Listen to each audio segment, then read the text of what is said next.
Here. So welcome everyone. Thanks for joining us today for our first in a series of 5 webinars. My name is Tracy Rains and I am the Rangeland Resource Manager with the Nature Conservancy of Canada, and I'll be your host for today. The following webinars are being brought to you by the Alberta Range Stewardship Course and the Southern Alberta Grazing School for Women. The Alberta Range Stewardship Course is a cooperative initiative of several organizations, including beef producers. It has its roots in the Stockman's Range Management courses that were offered across Alberta in the past. The course provides an opportunity for livestock producers and professionals to come together to share information and expertise, because both provide valuable knowledge and skills. Our goal as we share experiences and information is to keep ranching operations sustainable in Alberta economically, but also socially and environmentally. It is offered throughout Alberta and is typically a 1 to 2 day course with a combination of indoor and hands-on field learning. This will be the 3rd year the course has been offered. The Southern Alberta Grazing School for Women is an annual event that is now in its 17th year. It brings together women to network and share experiences and to develop and enhance farm and ranch management skills. The school is always partnership-based and hosted each year by various counties, municipalities, government agencies, and nonprofit groups from across Southern Alberta. The 2 groups decided to team up in the time of COVID and offer these webinars instead of the usual in-person workshops. So just to get started, we're going to have a quick poll to fill out before we go over some of the housekeeping items. We'd like to get an understanding of who's attending today. The poll should be on your screen now. You can simply check your response and then click submit. You may have to scroll down to see the whole poll and the submit at the bottom.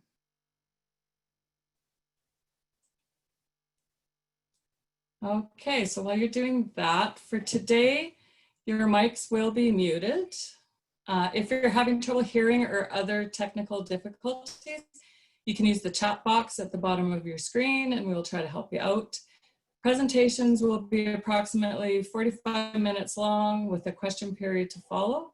You can ask questions using the Q&A function. The icon is at the bottom of your screen. The first 4 sessions will be recorded. While we will officially end things at the hour mark, presenters will stay online for a bit for discussion if anyone would like. To ask a question or bring up a topic during this time, you can raise your hand electronically. And to do this, you click on the participant icon at the bottom of your screen and use the raise your hand button and ask your question. So now, I believe the poll should be done. And polling. And it looks like we have 38% producers, which is awesome. I thought everybody would be out haying, and a lot of nonprofit. So good, excellent. Okay, we will get going here. And we just wanted to take a minute to thank all of our sponsors, everyone that comes together to do this, to make this possible. It's a lot of work to put together, and we just want to say a big thank you. Okay, let's get started. Our first presenter is Ross Adams. He is a management specialist with Alberta Environment and Parks. He graduated from the University of Alberta with a BSc in Rangeland and Wildlife Management. And his work is focused on grazing management and rangeland ecology in Alberta's grassland natural region. His talk today introduces the basic principles of rangeland management. Donna Lawrence will be helping out with questions today as well. Donna is a range management specialist with Alberta Environment and Parks as well. She attended the University of Saskatchewan in Saskatoon, where she obtained her BSc in Botany and Agriculture and an MSc in Rangeland Ecology.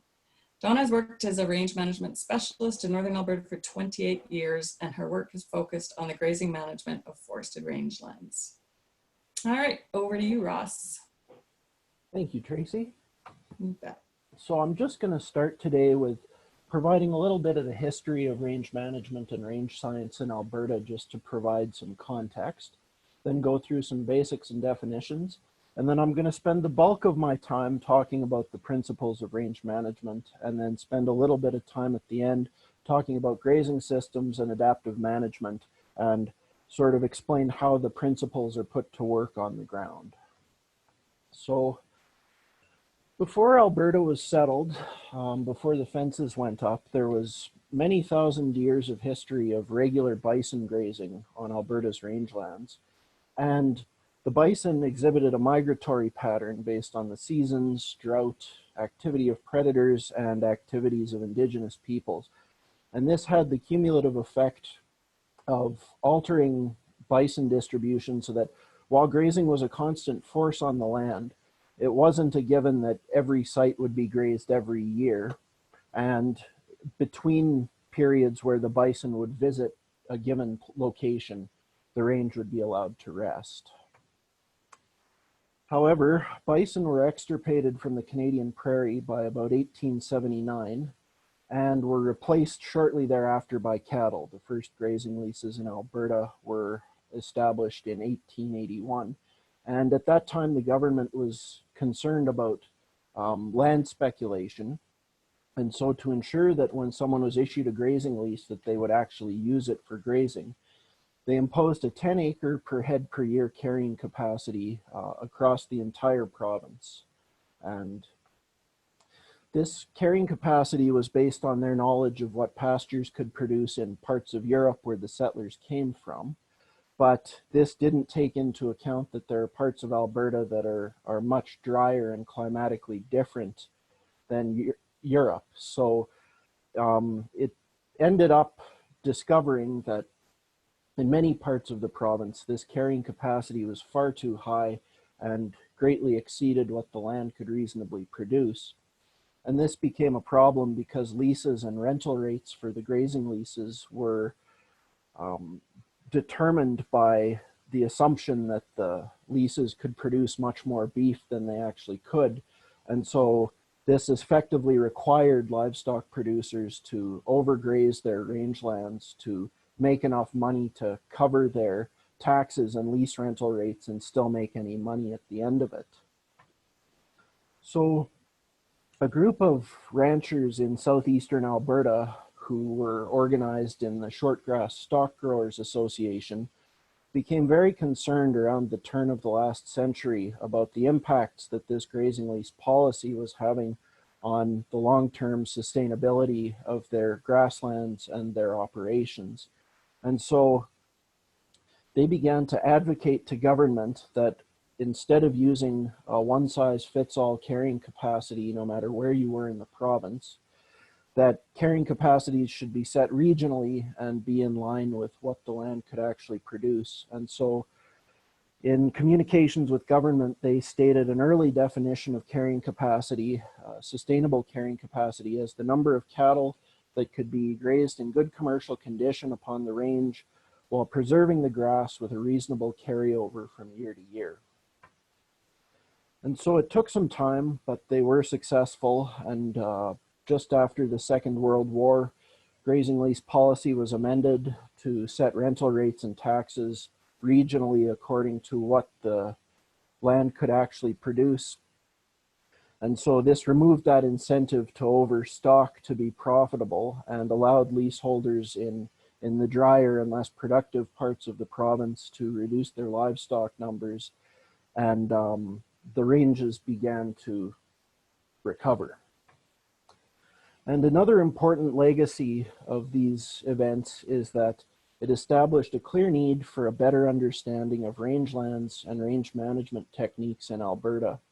And so at the request of local livestock producers, Canada's first range research station was established at 1-4 in 1927, and that was done with land donated for the purpose by the Gilchrist brothers, who ranched near Manyberries. And so researchers at 1-4 and later at Stavely really pioneered Canadian range science and laid the foundations for the range management and monitoring tools that are still used to this day. And so for anyone who is interested in more of this story, this material was condensed from a much more in-depth presentation that was given by Barry Adams at last year's range stewardship course. And in the interests of time and the format this year, we decided to condense some of the key points into the introduction of this presentation.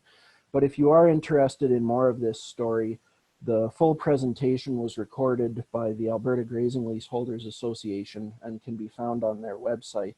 And a link to that recording will be provided in a follow-up email after today's presentation.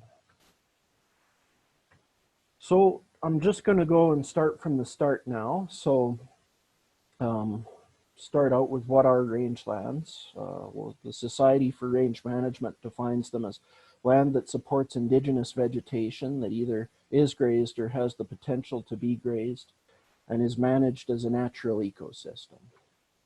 And some key functions of rangelands are that they produce forage for livestock and wildlife, they stabilize and protect and preserve soils and soil fertility, they capture and beneficially release water into watersheds.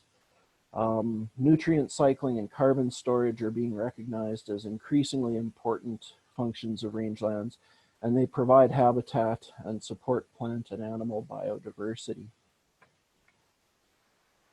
So now, what is range stewardship? Rangelands are complex due to great variability in soils, the features of landscapes and climate, and so no two ranches and even no two pastures are the same. So when managing these landscapes, there's no one-size-fits-all approach, and it requires monitoring and the application of a set of fairly simple principles which allows beneficial grazing systems to be developed to address the unique challenges in an operation.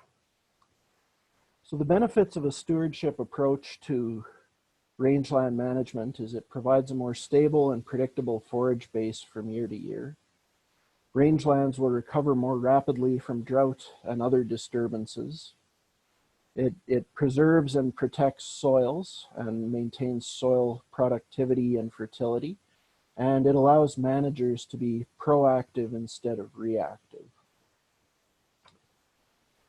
And so to give a definition, I'm going to start by saying what it isn't. And there is absolutely no expectation that rangelands should be uniformly healthy, or a lot of times the term pristine is thrown around.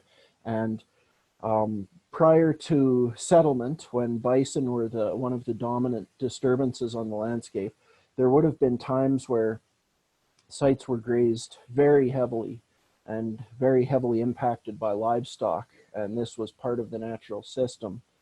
And so this is actually reflected in the preferences of some wildlife species, where there are some species like the burrowing owl, which require heavily impacted areas with short-cropped vegetation, whereas other species such as the Sprague's pipit require more of a lightly disturbed site with taller vegetation as their choice habitat.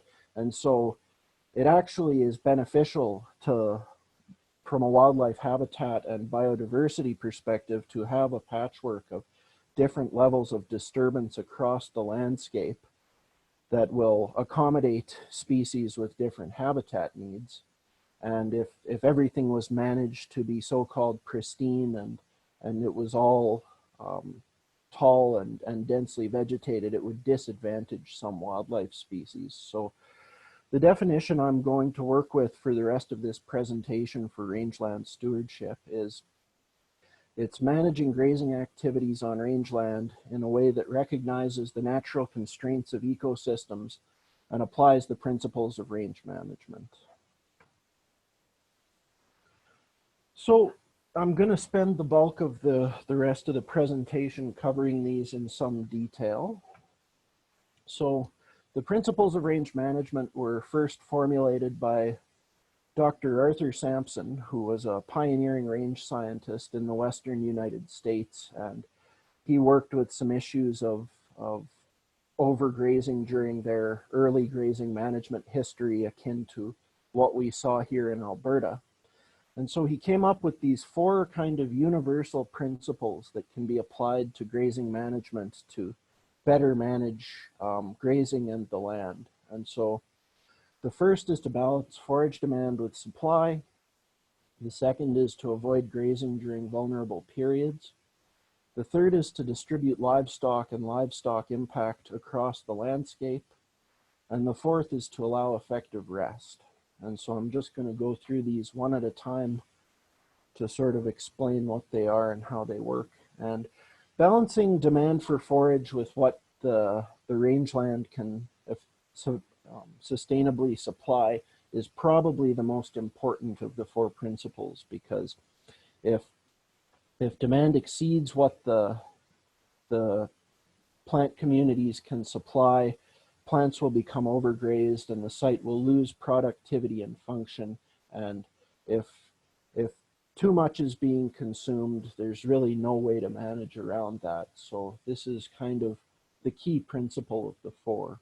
And so on a broad provincial scale, productivity depends strongly on precipitation. And as one starts in the southeast, which is the driest part of the province, rangeland productivity is relatively low.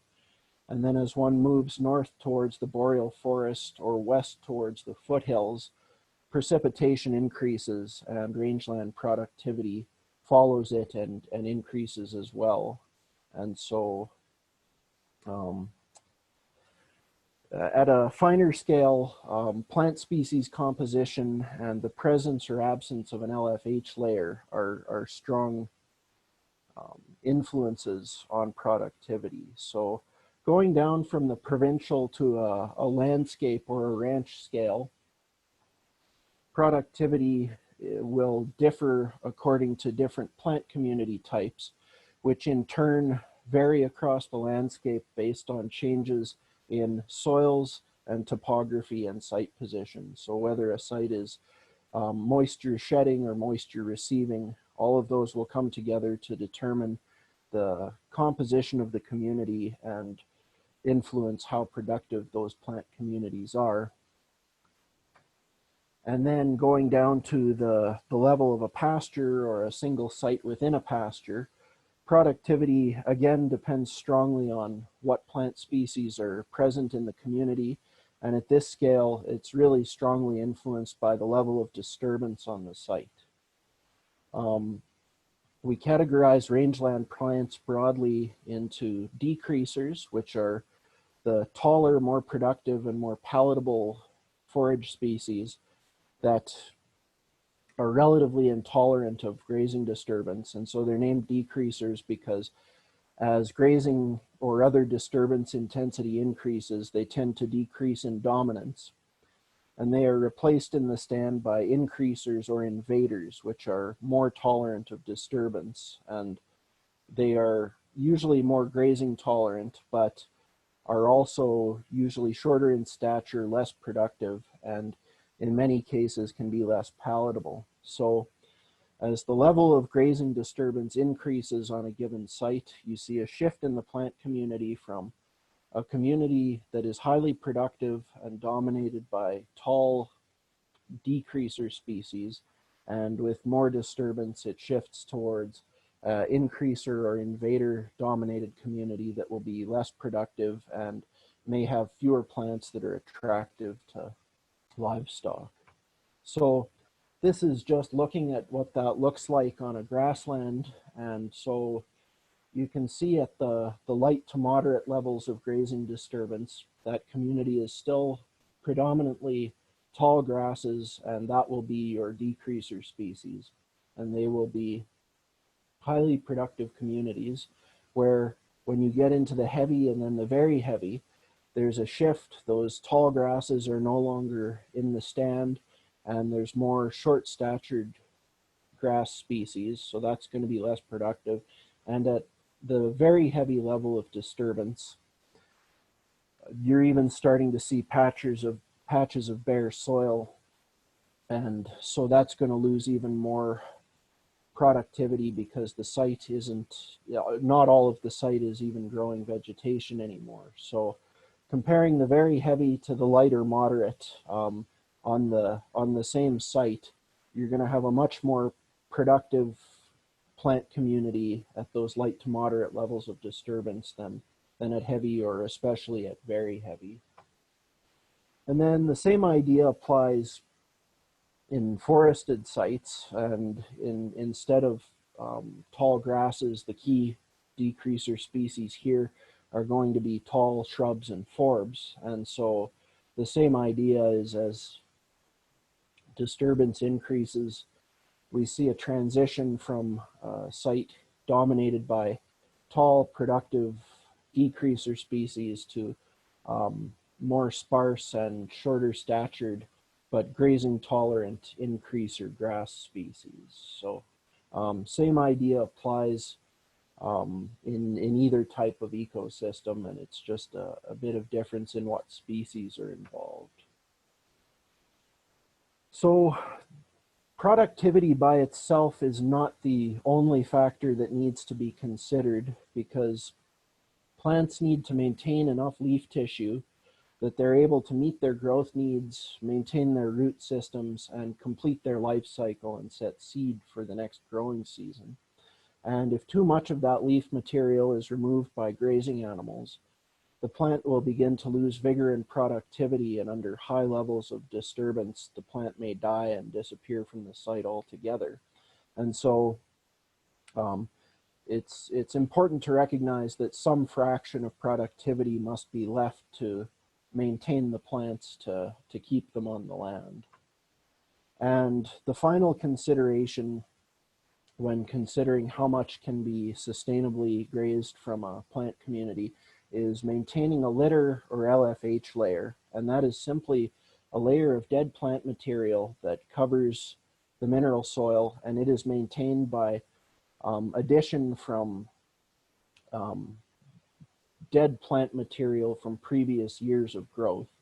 And so leaving enough ungrazed carryover each year to sustain that litter or LFH layer is really critical in enhancing and stabilizing the productivity of rangeland plant communities. And this is because litter and LFH play a really critical role in shading and cooling the soil surface and helping to conserve moisture during periods when moisture is limited.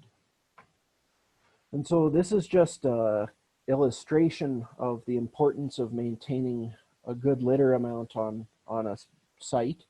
And so this is taken from long-term productivity monitoring done by AEP on a couple of rangeland sites in southeastern Alberta.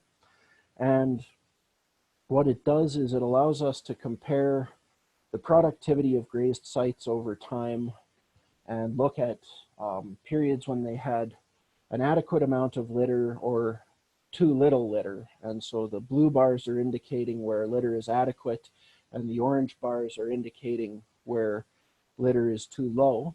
And then also I looked at it in years with above average and below average precipitation.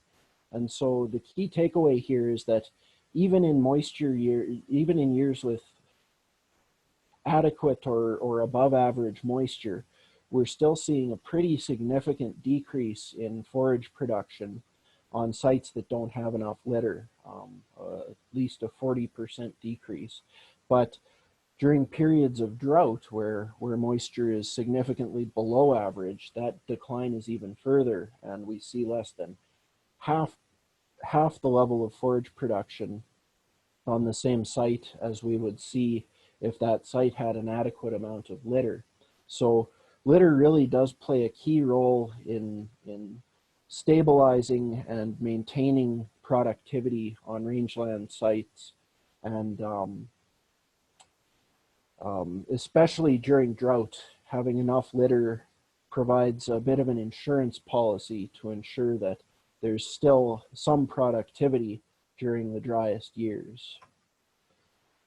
And so to sum all that up, and this kind of goes back to the original carrying capacity definition that was given by the shortgrass stock growers more than a century ago, a sustainable carrying capacity will leave enough growth for plants to maintain themselves and recover from grazing, and also leaves enough carryover to maintain adequate litter or LFH on the site.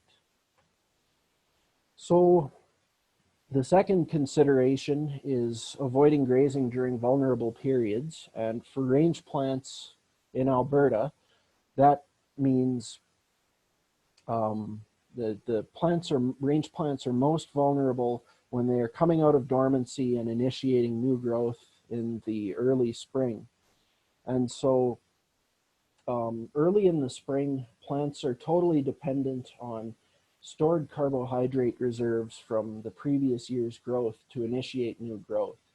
And so while they are putting up new leaf material, they draw on these carbohydrate reserves and they really draw them down. And it's not until early summer, sort of late June into July, where they have enough leaf material that they're now able through photosynthesis to meet their fuel demands, and then they begin to start producing more sugar than they need and can better tolerate grazing. But if grazing is done in this early period when they're relying entirely on stored sugar reserves, this can really weaken plants and limit growth and productivity later in the growing season, because it requires the plants to dig deeper into limited carbohydrate reserves to replace those leaves that are lost to grazing. So if grazing is deferred later into the season, once they have more leaf tissue above ground, the impacts of grazing are much less severe. And this impact is seen particularly strongly in forested sites where shading from the forest canopy keeps soils cooler than they would be on open grassland sites. And so compared to grasslands, forested sites are vulnerable even later into the growing season than grass species are. The third principle is to distribute livestock evenly. And this is based on the fact that livestock are attracted to certain features on the landscape, and if left to their own devices, they will avoid other areas. And so this can, over time, lead to overgrazing of the preferred areas and leave forage resources unused in areas that they are less likely to visit. So active management of livestock distribution is necessary. So one of the key factors that regulates livestock distribution is that livestock prefer to spend their time closer to water sources, and this has been borne out in many studies, but the graph I'm showing is taken from a study that some colleagues of mine did in the foothills a couple of years ago. And they found that cattle are likely to spend at least half their time within 400 meters of the nearest water source, and then are less likely to be found in areas that are more than 400 meters from a water source. So in areas where water is limited and distribution is a problem, developing water sources in underutilized areas can be really helpful to improve distribution. Another factor is slope or roughness of topography. This is taken from the same study, and they found that livestock spent most of their time on level to gently sloping terrain, and less use was evident the steeper the slope. And so above kind of 20 degrees, almost no use was seen. And so in pastures that do have rough terrain, it may be necessary to herd animals or place attractants to get them to go over or around steeper features to get them to other parts of the pasture. And a major determinant of distribution is vegetation type, especially in large pastures where livestock are able to have free choice of several different vegetation types. Cattle show a clear preference for open grasslands to shrubland or forested sites. And so left to their own devices, they will spend most of their time in the grasslands. However, one notable exception to this is that riparian areas are often vegetated with trees and shrubs, but due to proximity to water and being highly productive with high quality forage species, cattle will spend a disproportionate amount of time in riparian areas as well, despite the fact that they may have shrub or forest cover. And so this is just a quick illustration of that idea of cattle being very selective of vegetation types when they're in large complex pastures with several different vegetation types.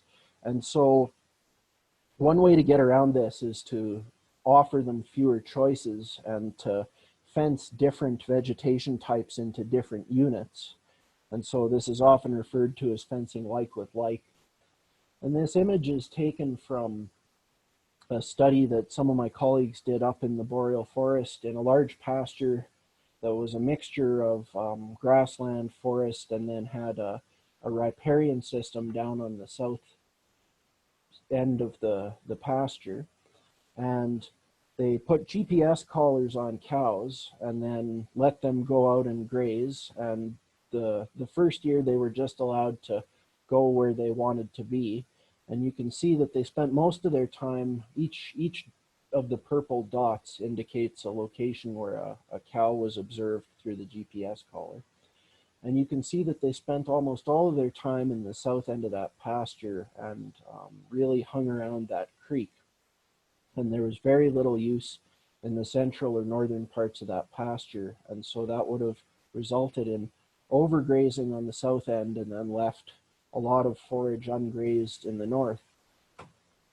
So what they did is they went in and put in a cross fence that separated the riparian area into its own pasture unit, and then the rest of the pasture was a separate unit. And so they were still able to graze in that riparian pasture with the creek, but when they moved the cattle out, they provided water to them with water troughs, and then the cattle had no access to the stream.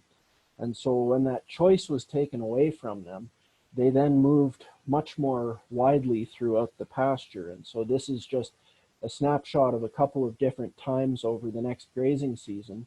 And you can see how much more use there was on the central and northern parts of that pasture.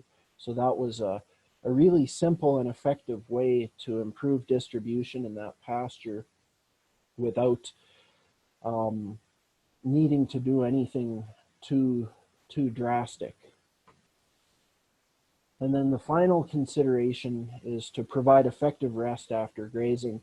And this means growing season rest, because plants need time to replace lost leaf material, build up stores of carbohydrates for the next growing season, and to set seed and complete their life cycles. And so this can only be done during the growing season. If pasture is left ungrazed during the dormant season or in the winter, there is no recovery seen. And so plants that have been heavily grazed will require more time and more rest to recover than lightly grazed plants. And another consideration is what type of plants are being grazed, because grasses have their growing points at or near the soil surface. So unless vegetation is being very closely cropped, there will be some growing points left after grazing to initiate new growth. But on trees and shrubs, the growing points are up in the air, and if they're grazed off, that effectively terminates growth on that part of the plant. And so it takes trees and shrubs a much longer time to recover from grazing than grasses, which are considerably more grazing tolerant and better able to recover after grazing. So I'm just going to conclude with a short discussion of grazing systems and adaptive management, and these are sort of how those principles are actually put to work in a grazing operation. And so grazing systems simply apply the principles of range management to the needs and circumstances of a particular operation. And it's important to bear in mind when designing these systems or manipulating these systems, that they need to be practical in terms of how much time and effort they demand from the manager, and they must be economically feasible. They can't require too much time, cost, or expense in implementing. So the grazing management toolbox contains many different levers that managers can pull, including distribution tools like permanent or temporary fencing, water development, strategic placement of salt and mineral, or going out and herding and deliberately driving livestock around, but also includes more hands-off things like grazing intensity, manipulating grazing intensity, the season of use, on-off dates and rest periods, and then can also include more intensive things like using fire, clearing and trail development or development of tame pastures on forested sites, and prescribed grazing, which is increasingly popular, which involves deliberately applying animal impact to manipulate vegetation. And so this can be done with cattle, or increasingly we're seeing people use sheep or goats to go out and really focus grazing for a short period of time to manage things like weeds or to control woody growth encroachment into pastures. And so now I'm just going to talk about a couple of different grazing systems. So the simplest, or at least the one that requires the least investment in infrastructure, is continuous or season-long grazing. And this involves managing a single large pasture as the grazing unit for the entire grazing season, and livestock just graze within it. And they require relatively little investment of infrastructure, but in these systems, livestock can be highly selective on where they're distributing themselves within the pasture. And so it really is necessary to actively manage livestock distribution in these types of systems through herding is a big one, but also water development and strategic placement of attractants such as salt or mineral. Then a slightly higher level of complexity is a seasonal suitability or complementary grazing system. And this is based on using different vegetation types at different times of year when grazing is most suitable for each vegetation type. And it relies on the fact that different vegetation types will mature and be tolerant of grazing at different times of the year. So tame forage species are often the first species that will green up and start growing early in the growing season and will mature before native grass or forest species. And so tame pasture in these systems is often used as early grazing to give native plants more time to mature and better tolerate grazing later in the summer. And so a common sequence in a system like this is to start on tame pasture, move into native grasslands in the early summer, then move into forest later once forest plants are mature and better tolerant of grazing, and then they may move back to tame pasture in the fall once they've done grazing native range during the summer. And so the idea is just to sequence grazing in a way that each type is grazed when it would be best able to tolerate and recover from grazing. Then we get into rotational grazing systems, which are more complex in terms of infrastructure, but give producers or managers a much greater control over the timing and distribution of grazing activities.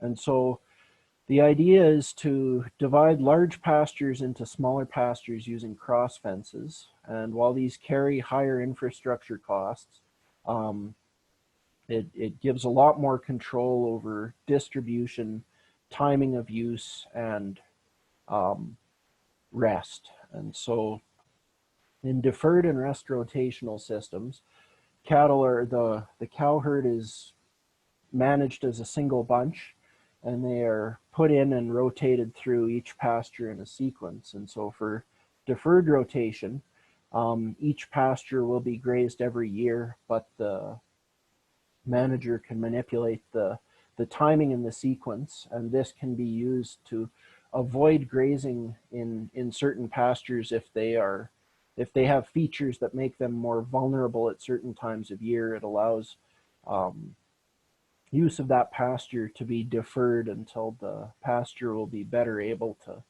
tolerate the disturbance.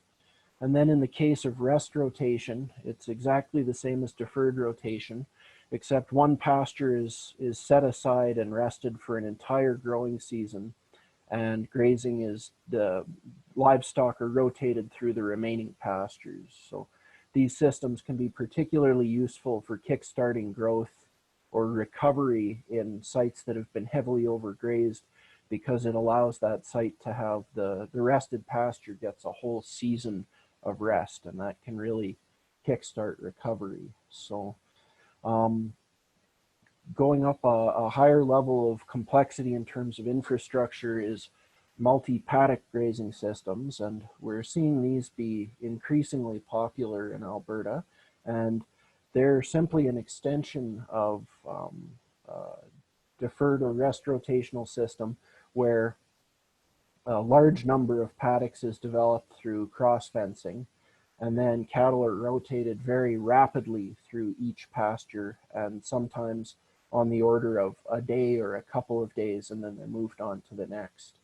And so multi-paddock systems will give producers the highest level of control over animal distribution and the timing of use, and provide a very significant amount of rest, because if livestock are only in a given paddock for a day or two, that means they get the rest of the growing season to recover.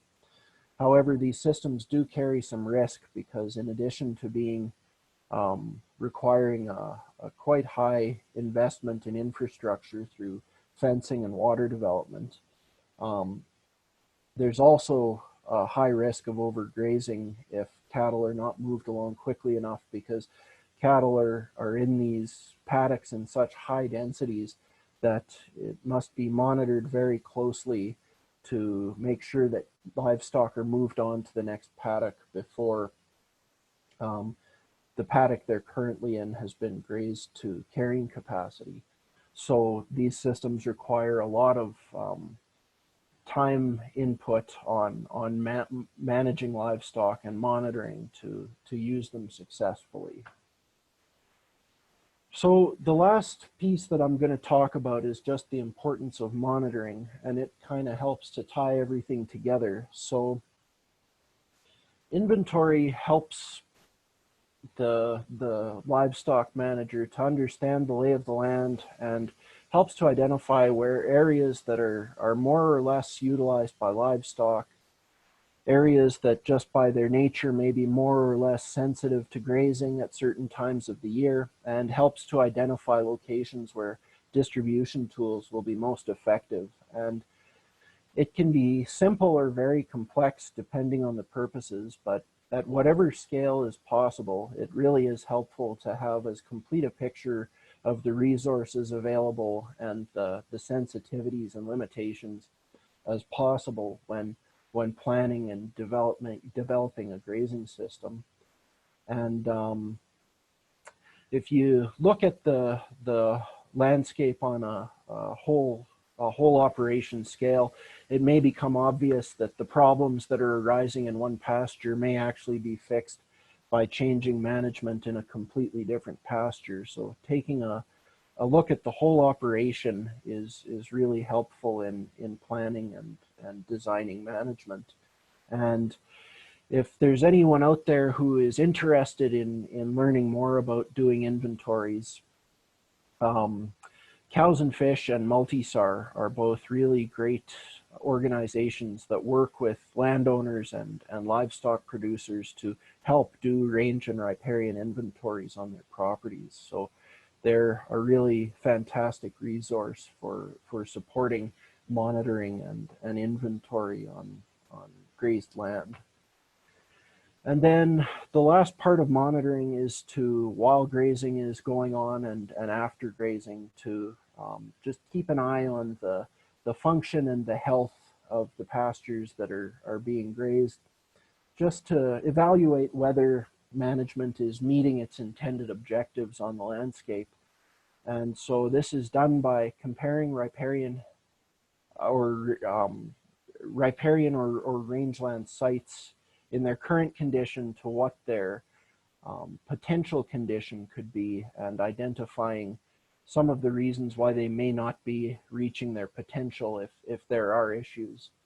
And this, in most cases, a full detailed riparian or range health assessment is not necessary for day-to-day management, but we do spend time covering them in these courses because understanding the indicators that are looked at and the process of health assessment really helps to tune the eye of land managers or livestock producers to identify when and where management is negatively impacting range health, and informs where an adjustment to management may be beneficial. And so we'll be covering range health and riparian health in much more detail in the webinars next week. And so I know I've given an awful lot of material in the last 40 minutes here, so I'll just close up by just kind of summarizing it and saying how I think the pieces fit together. And so the principles of range management provide the why and are useful in setting management objectives. Then the range management tools are the how, and they provide a flexible approach to meeting those objectives in any range management situation. And monitoring is critical because it ties the why and the how together by evaluating whether or not the current management system is meeting its objectives, and suggesting what changes may need to be made if objectives are not being met. So to finish, range stewardship is a cyclical process of setting objectives based on knowledge of the land base and the principles of range management, and then developing or modifying grazing systems that apply appropriate management tools to manage grazing intensity, livestock distribution, the timing of grazing and rest, and then monitoring to ensure that objectives are being met. So that was all I had. Thank you for your attention, and if you have any questions, you can always get a hold of me or my colleagues through email. Thank you.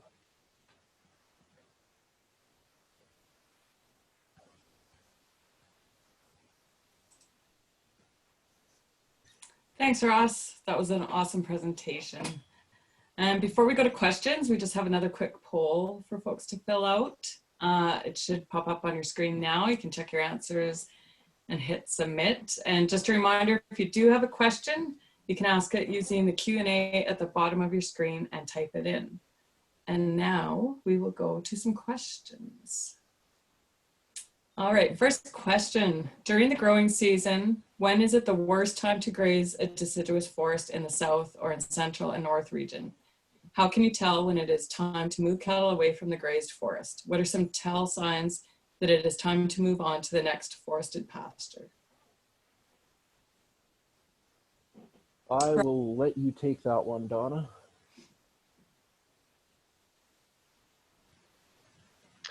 Sorry, I'm just rereading the question because I clicked on a little slowly. When is the worst time to graze deciduous forest? And how do you tell when it's time to move cattle away from a grazed forest? Probably the forested rangelands, no matter where they are in the province, are going to be most vulnerable in the spring. As Ross mentioned, because of that, they're just starting to sort of boot their growth and grow from all those stored carbohydrates. So grazing too soon in the spring is detrimental to forested rangelands. And the point Ross made, which is very good, is that vulnerable period in the spring for forested rangelands is longer than open areas, say open sedge meadows or riparian areas they may be associated with, or tame pasture they're associated with, or native grasslands, because those areas are open.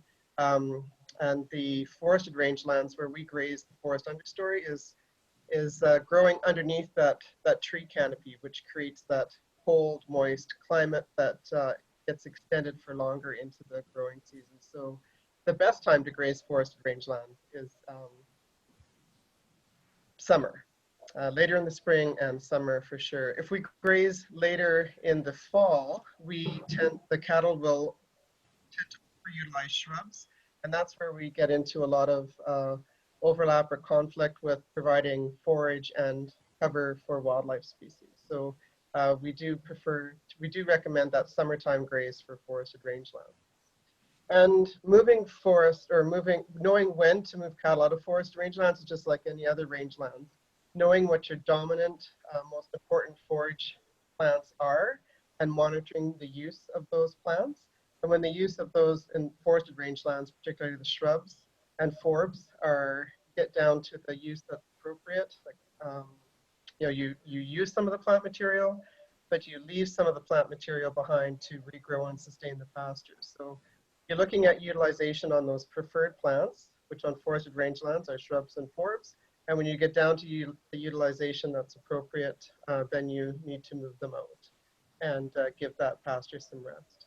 That's really important on forested rangelands because they don't regrow during the growing season. They'll grow again from new buds next year. So you have to make sure that you leave growing points behind because they don't necessarily regrow them that year. They need to overwinter and grow again next spring. So I hope that answered the question. Awesome, thanks, Donna. Ross, somebody wanted to see the pic comparing the grass left and the root systems. They'd like to take a screenshot if you could I can bring that back up. And then we'll go to a next question. Are there good online training tools, webinars on doing inventories for producers who don't know where to start? Different techniques for different goals.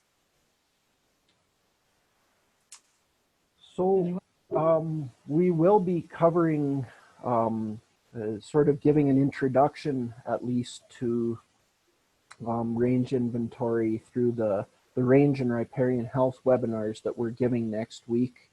But that'll kind of just scratch the surface.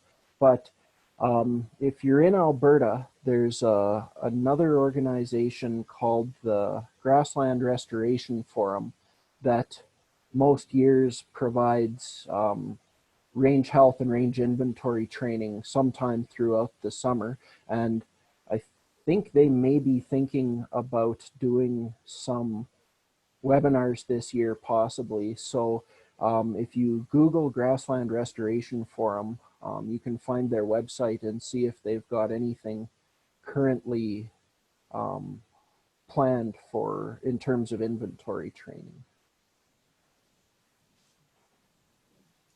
All right. Can you have too much litter in a pasture? We have a pasture that has not been grazed in 5 years, mostly native grass and some brome.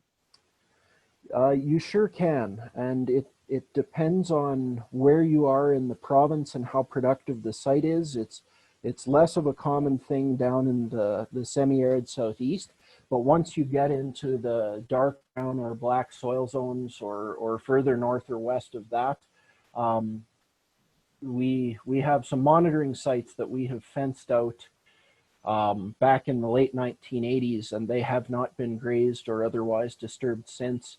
And they have developed enough litter to the point where it's actually choking out desirable vegetation and creating an environment where invasive grasses and weeds are moving into some of these sites, whereas the grazed comparison that's only 10 feet away is still in really great shape. So there certainly can be too much litter. And if you're in Alberta, the Range Health Assessment Guide provides litter thresholds for what is kind of considered adequate or healthy for different parts of the province. And if you have significantly higher litter amounts than kind of the high levels listed in the guide, that's probably going to be excessive and could lead to some deterioration of the range condition. These sites did evolve, as I started out with regular bison grazing, and fire was another important disturbance that would remove old growth from time to time. And so removing disturbance can have some quite negative impacts and push the systems away from what would be desirable, or if you want to use the term, natural. Great. Okay, hi Ross, you presented a great foundation for range management. Why is it important for producers to get back to basics like this? And how does it benefit them to review these foundational concepts in their pastures? Oh, that's a good question. I think kind of it was one of the last things I said is it's just important to know some of this stuff, because it helps to tune the eye and just start to, if you know sort of how the system works and sort of what you would expect it to, how you would expect it to behave, that really helps to fit livestock management into the system, and it sort of helps to anticipate how systems might respond to different disturbances, or to understand how to address an issue when it does come up. And so I think it's just kind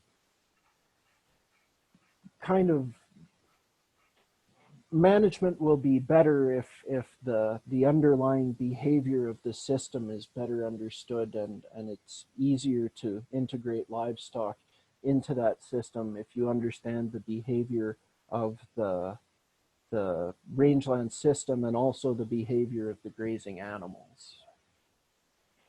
All right. I would just, Tracy, Go sorry, Yep, like you just bet. add, I think it's important because I don't know if we've ever had a normal year or a long stretch of normal years. We always seem to be operating with extremes in climate, or extremes in economy, or maybe like this year with public health issues like COVID. There's always challenges out there for livestock operators. And so keeping these principles in mind and monitoring and watching what's going on in the landscapes helps the land operators to prepare for those extremes and understand how to respond to them and build that flexibility into their operations. So it almost always, whatever we're challenged with, comes back to those 4 principles and how we can adapt and manage to the current situation that we're in. So. All right. We just got a couple more. We'll squeeze them in. Do you have recommendations for long-term tracking tools, spreadsheets, templates, etc.?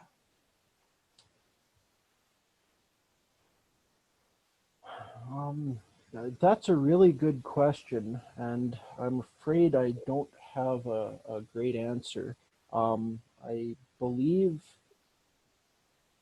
BCRC, that's Beef Cattle Research Commission, I think, provides some tools like that on their website, but that's something where I should look into that, and I'll maybe, if I can find some answers quickly, I will include that in the follow-up email that will pass on the long form version of the history talk as well. In northern Alberta, quite a few years ago now, we developed a grazing, I'm going to say notebook or maybe record book, that is still available, that if folks are interested, they could email and I could send them one. It's a way of recording where livestock graze, like which pasture they're in, how the rotations work, quick guidelines on whether they've taken photos of the pasture and whether they can estimate range health and that sort of thing. So that might be a useful tool. It's something we haven't promoted for a few years, but it is a useful old tool, I guess, that we could resurrect. And I could certainly share hard copies of that to folks that are interested. Just let me know. And I guess the other thing I would add to that is that photos are a great tool to use. If you were to establish, I guess this relates to the inventory question too, if you were to establish permanent photo points within your pastures. So I like to take a picture with a power pole or a really easy to identify tree or something in the background and take photos every year, whether I think there's been a change or not, because it just helps to record some of the changes on the landscape. It's kind of like watching your own face or your own face in the mirror go age. You don't notice it year to year, but all of a sudden there's a huge drastic change. So those photos can be really helpful from year to year. So, and they're fairly easy to do. I think most folks are out there walking their land and can take pictures now and then. And you know, if you can keep a photo album like that, that's usually quite helpful too. Someone just mentioned too, the Beef Cattle Research Council has a lot of good resources on their website. So we've got a couple more questions and raised hands, but I think we can just wrap up for people that need to go, and we'll stay online and answer these questions and continue. Tracy, sorry. Yeah, you bet. There was one important question that was asking about the difference between carrying capacity and grazing pressure. Maybe we should address that because that's quite an important concept. Ross, the question was, is the speaker confusing carrying capacity for grazing pressure? If you're looking for it, it's under the answered questions. I don't believe so. The question is the speaker confusing carrying capacity for grazing pressure? I don't believe I did, no. So I guess the quick answer, because I know we're running out of time, is that carrying capacity speaks to potential of the land base. So it's based on the land, the soils, and the plants, plant communities, and the composition of those plant communities, the forage that is growing there. So it's potential forage for grazing. And grazing pressure comes from the livestock that are grazing. So that's how you're stocking the land. But carrying capacity is about potential for grazing on the land. So it's a really important part of inventorying and knowing what, how many animals you can graze out there. So it's the potential grazing, not grazing pressure. And that was the context that Ross was speaking in for sure during the first part of the presentation, was knowing your land base and what it is producing for livestock. Thanks, Donna. Okay, we'll have a quick look at our poll and wrap things up, and then we can continue with some questions. So our last poll, it looks like quite a few people, 98% did learn something new today. That's great. That was our intent. And will it influence your management practices? And we had 62%, so that's awesome. And now, just a reminder that an email will be sent out with links to the first 4 sessions of our webinar, and a survey will also be sent out. These surveys really help us to plan for future events, so if you could take a minute to fill it out, it would be greatly appreciated. And just want to say a thanks to everyone for taking the time out to join us today. Our next webinar is July 21st, and Noreen Ambrose will be talking about riparian health assessment, and we hope to see you there. And again, just a thank you to our sponsors. And if you're interested, you can stay online and we'll go back to some questions. Okay. So a few folks had their, I'll clear up the Q&A first. So how do you manage species such as foxtail when they're invading your pasture? Can the increase of these species be affected by pests such as gophers? So I'm assuming that's referring to foxtail barley. And if I'm not, maybe just put another thing in the Q&A telling me if it's another type of foxtail that you're referring to. But it kind of depends on the nature of the site. Foxtail barley can be a species that is caused by disturbance, but in parts of the province where there's more soils that are affected by salt, it can be a fairly common and naturally occurring species. And so if it's in a drier part of the province, somewhere in the southeast with more salt affected soils, it would be less of a cause for concern, but it also certainly can be an indicator that a site has been disturbed by grazing or other animal activity. And it's possible that if it is showing up as an indicator of excessive disturbance, that providing some rest could reduce the amount of foxtail barley and other grass species such as wheatgrass and needlegrass would move in and replace it. So it certainly can be an indicator of too much disturbance, but there are also locations where it's just kind of a natural component of the plant community due to soil chemistry. All right, thanks for us. Somebody is looking for Donna's email address to get the grazing records book. So you want to, I don't know. Oh, I think Ross has it got on it the on my final last slide. slide there. Oh. Yeah. It's the usual government address. Perfect. But if you email me your mailing address, I can certainly put a hard copy in the mail for you. All right, we had one hand up, I believe. Do I let them speak, or is that Angie?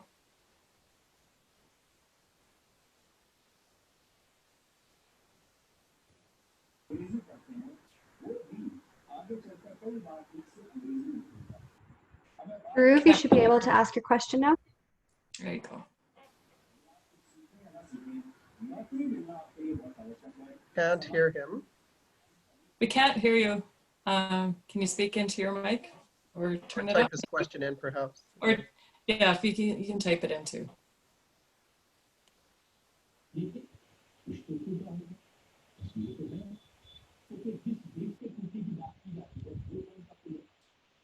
Sorry, we can't hear you. It's all my fault from my end anyhow, so. Yeah. Yeah, just maybe typing would be better.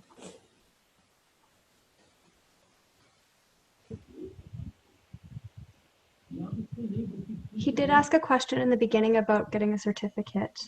That might have been what his hand was raised for. No, there won't be anything like that. Okay. I think that's it for questions, looks like. Unless I'm missing one somewhere. Can I ask Donna and Ross to maybe reply to one? Yes. Sure. So some of the folks who may be attending are either not from Alberta or are familiar with the older range condition approaches, which are used not just in Alberta in the past. Can you tell us, I guess, how is range condition in this sort of older view of it different than range health?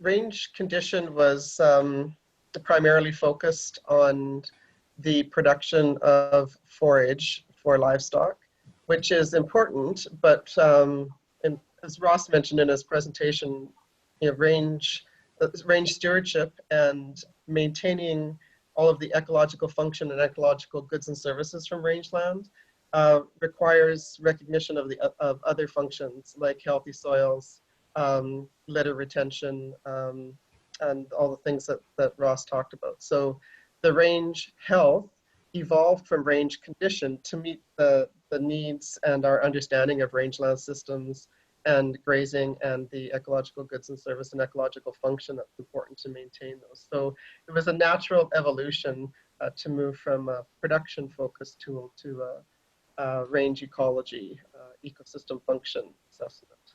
So that would be my take. Maybe Ross has something else. And range condition was a much more coarse resolution tool. It was kind of based on the old soil zones, and so it was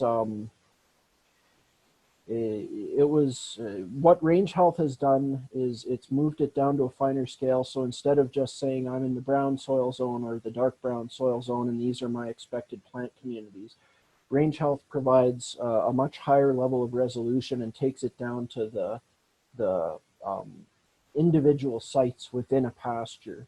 So we're able to set stocking rates and carrying capacities to a much finer scale than was done with the old range condition approach.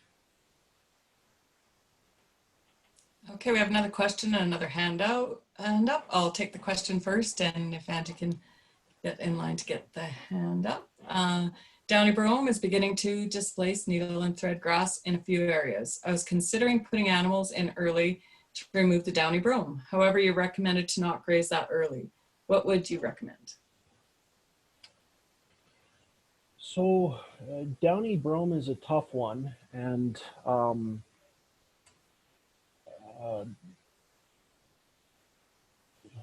I'm not personally aware of anyone who has controlled it through early spring grazing. Like, it's a fairly short statured and I don't think particularly attractive plant. And I think the risk there is that while trying to graze for that, trying to graze for the downy brome, there may be a lot of unintended damages to other plant species in the area. Now, that being said, if it's a bad infestation and it is displacing the desirable forage species, going out and trying to get it early won't hurt. But I would just say that when doing something like that, it is very important to monitor and manage animal distribution to make sure that they are just concentrating on the plants you want to control and aren't spending too much time grazing the desirable plants in the pasture as well. So that's something that we term skim grazing, and it is quite widely used, and it can be done effectively where if there are plants that are greening up earlier than the native plants in a pasture, you can go out early and graze them, and it can be done effectively as long as there is monitoring and the distribution of the animals is being managed to make sure that they are just focused on the plants you want to control and they're not incidentally grazing other more sensitive species in the same pasture. All right, and can we go to the hand up before we take the other questions?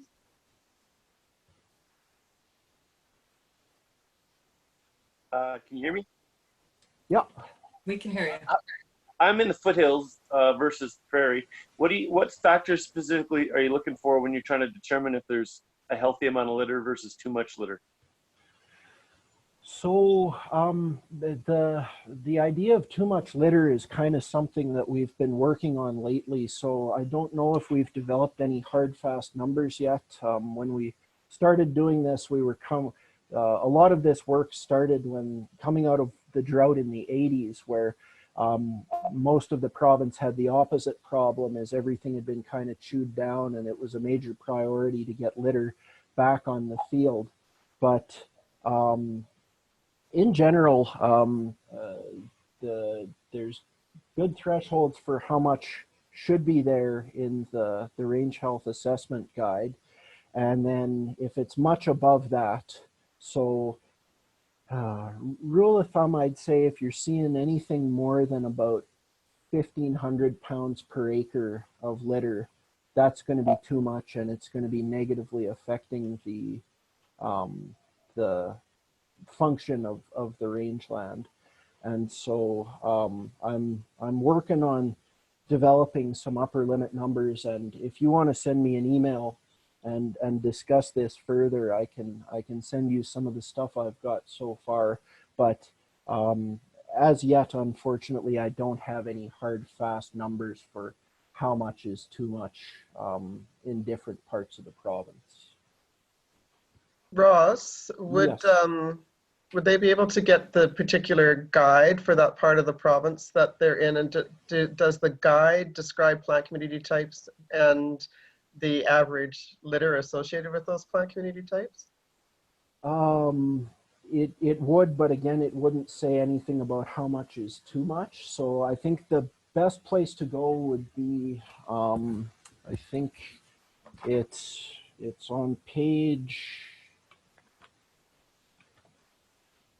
Sorry, just bear with me for a moment here. It's on page 36 of our range health guide, which is just available online, and that will have a table that will say what the healthy amounts of litter are in the parkland, foothills, fescue, and montane mixed grass and dry mixed grass natural subregions. And so in the column labeled healthy, it'll say sort of what the kind of threshold amount for proper function is. But so in the foothills on a normal black site, healthy is 1,000 pounds or more up to 1,400. And I'd say if it's getting up much above 1,400 into 1,500, and I mean, I've seen places where it's 2,000 or 3,000, and that's certainly way too much. But I would say in that part of the world, probably if it's much above 15, 16, 1,700, it's going to be to a point where it's going to be causing problems, and you probably don't need much more than about 1,000 pounds per acre in that part of the world. I'm nodding my head because the same sort of numbers apply to tame pasture where we have seeded forage species. They also can suffer from where litter can become a limitation to production. If you tune into the range health presentation next week, then or if you can get a hold of the range health book, and we can certainly send you one. There are some good visuals in there to what 1,500 pounds of litter looks like. We have some pictures of litter in your hand that can help you estimate that. And otherwise, it's kind of hard to know how to estimate that. But there's some good visuals in the range health. So if you can tune into that one, we can elaborate on that a bit more. But Okay. Great. All right, got 3 more questions. How does grazing, or how can grazing issues be handled with improved fodder cultivation? Not 100% sure. Maybe they can explain more what they want, or can you guys answer this? He had also posed a part of his question, I think, in the chat box. And so I think he's wondering about how do you have, improving maybe whether it's cultivated species or more improving or reducing grazing problems with improved farming practices or cultivated cultivars, perhaps even. Mm-hmm.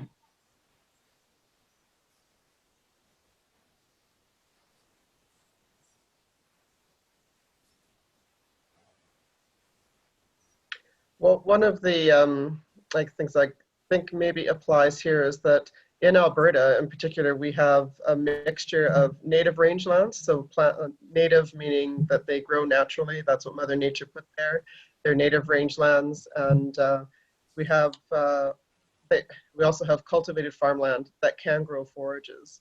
And usually, we can use a livestock operation might be a combination of both native and tame forages. And the tame forages are very helpful to relieve some of the pressure off native rangelands and to provide that early and late fall grazing that might not be suited for native rangelands. So it can be an important tool to balance and maintain native rangelands. But in Alberta, we've also developed a lot of our lands. So we very much focus, we'd like to focus on grassland conservation and maintaining native range. So that tame pasture resource allows us to cultivate land, grow forages for livestock production that complements what we can get off native range. But we also grow crops on our cultivated land. So sometimes there's an economic driver too, where we take land out of forage for livestock and grow things like canola or crops that can earn the farmer more money. So the economics comes into play too. But we like to focus, Ross and I in our jobs focus on native range and the maintenance of that native range as a really important resource, not only for livestock production, but also just for healthy ecosystems and healthy landscapes in Alberta. So we also work for Public Lands, which is an agency that focuses on maintaining native landscapes and stewarding native landscapes. maybe that might help. You got a thank you. I think so. Okay. I have the Alberta Weed Spot app. It is pretty good, but I was wondering if there are any new apps for Alberta plant identification. I know myself, I don't know of any apps, but there's 2 new books out. I can't remember the name of them. Maybe we can post them in the email or send out links. The Vascular Plants of Alberta, I believe it's Kershaw. And one is just terminology and one is identification. And the whole book is just a big key, which sounds horrifying, but it's supposed to be pretty good. So The newer book is an illustrated guide to Alberta flora. Okay. So it helps you manage and work through the keys. So it's very, very well done. Yeah, I'm afraid I don't know any other apps. I'm kind of a Luddite and still walk around with about 30 pounds of books in my pack. So I don't know if others on the panel might have a better answer than me, but I know also they're not Alberta specific, but there's a Montana Grasses and Idaho and Oregon both put out quite a few wildflowers and grass apps as well. And so they're all kind of work the same, but they can be useful because a lot of the species are the same. I don't know if anyone else has any they want to mention. Or... Okay, we have tree overgrowth on our native. We have tried many things, but would grazing these paddocks early spring maybe slow the trees down? I assume they're probably talking about aspen. so if it's a pasture that's mainly in grass, but trees are encroaching, the best time of year to do that would be in the fall. There gets to a point where when the grasses start to brown off, they lose their nutritional quality, but the trees and shrubs maintain their protein levels a lot longer into the fall. And so if they're given the choice at that point, you will see cattle shifting onto trees and shrubs preferentially over grasses later in the growing season and into dormancy, and that might help knock it back. Okay, do you have any tools for battling white cockle in tame forage crops and creeping into native pastures?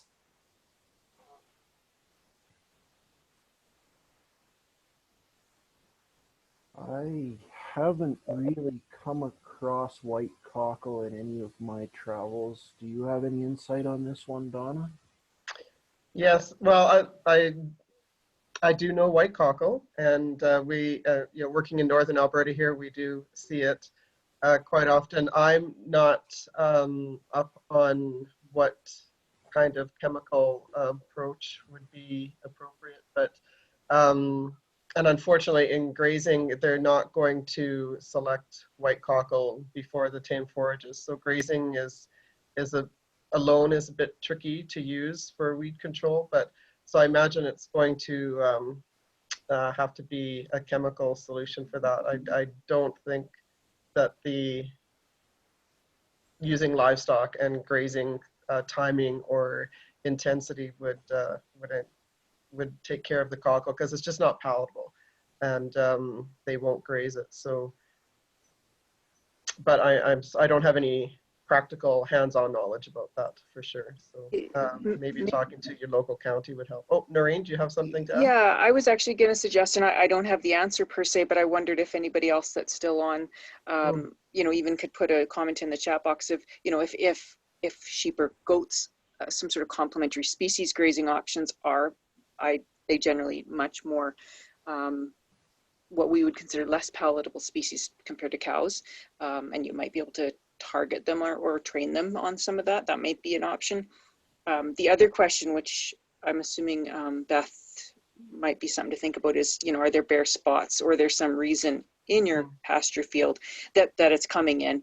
Obviously getting that opportunity. So just tweaking or looking at timing that is being used in the pasture field to see if that's creating an opportunity that would otherwise not be there. Because in Gain, Donna, maybe you can comment, I don't generally think of white cockle moving into well vegetated areas that much, more of a disturbance kind of area, but yeah, maybe you can comment.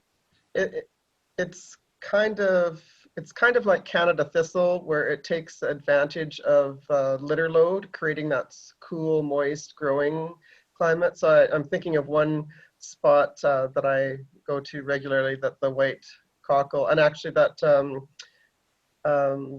picture or that project that Ross talked about, where they created a riparian pasture, there is white cockle there. And we've seen a lot less weeds in general, white cockle, Canada thistle,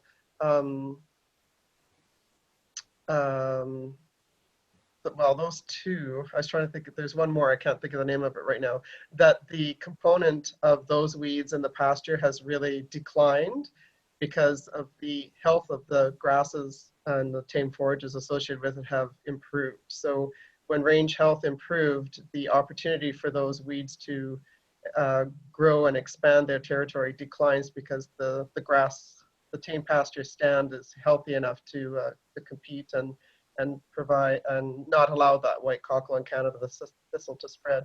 There's some good research from the University of Alberta too. Again, it's a few years old, that talks about, that really shows that Canada thistle is not necessarily a problem in pastures that are healthy. That if they can maintain a good tame pasture grass stand, then the Canada thistle just doesn't get established and actually declines in covers. So maybe the best defense is a healthy grass stand to begin with. Also, Kelly Cooley is a great resource for anything to do with invasive species and dealing with them. I know he did a bunch of what we call weed primers for NCC, and it's specific to the species and how to deal with them, what to use on them, when to tackle it, that sort of thing. And he's a consultant, Cool Pro Solutions, so he's worth contacting if you would like some info. Sorry, We Tracy, just had a I missed his name. Oh, Kelly Cooley. And we just had a comment, would it be possible to post our answers to all of this? But we are recording this, so you can always have another look at it. And maybe it would be a good idea to throw out some resources that have come up in here and links to that sort of thing in the email that goes out. Okay.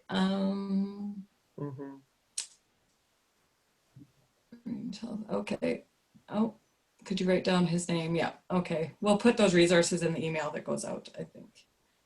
And these other comments, yes, thank you. Okay, I don't think we have any new questions unless I'm missing something here. Anyone else see anything?